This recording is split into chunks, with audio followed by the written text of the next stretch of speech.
Hi you guys, I had to restart the video because the last video I did actually cut off in the middle and I wasn't able to really get into the meat of what I'm going to talk about. So this video pretty much is about self-care for professional counselors. And I began the first video in this series about over a week ago. I was at the Bronx Zoo Library and I figured, you know, what better way can I spend my time than my free time anyway, than to create videos for counselors, you know, my colleagues in the profession. As you guys may or may not know, I am a therapist, intern therapist, working towards licensure in the state of New York. And what is a pretty common issue in this profession amongst counselors is the fact that we experience burnout. You know, we devote a lot of our time, effort, attention towards helping other people, and sometimes we forget to take care of ourselves. We forget to attend to the needs of ourselves as counselors. So this series is going to focus on different things that we can do as counselors to ensure that we're experiencing optimum health, so that we are able to deliver, you know, the services that our clients need in a more efficient manner. In my last video, I was beginning to go into different things that counselors can do as far as self-care. And one of the things that I really want to focus on in this video is eating healthy eating habits, because it seems to be a big one, especially when it comes to working with children, when it comes to working with adults. It really doesn't matter the population.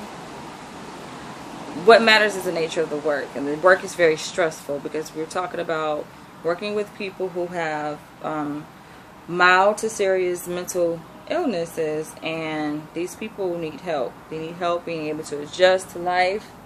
They need help being able to manage their emotions, need help with being able to effectively relate to other people, and, you know, deal with problems in their relationships. Sometimes counselors get burnt out and we need help ourselves. So that's what this series is going to focus on. And like I said, one of the first things that comes to my mind when it comes to self-care is what we put in our mouths, because what you eat is what you will become. So if you eat a lot of junk food, and that's the bus that you hear behind me. I'm in Long Island.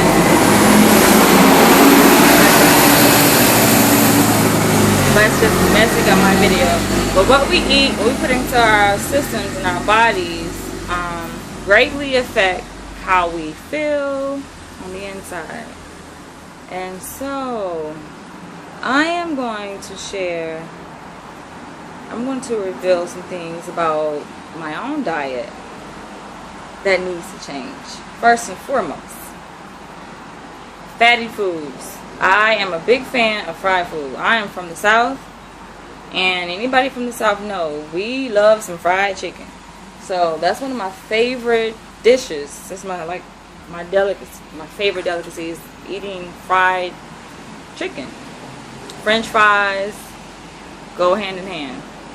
And so eating a lot of fried food, I think, isn't healthy, obviously, because when you look at the food pyramid, you know, it's divided up into different food groups that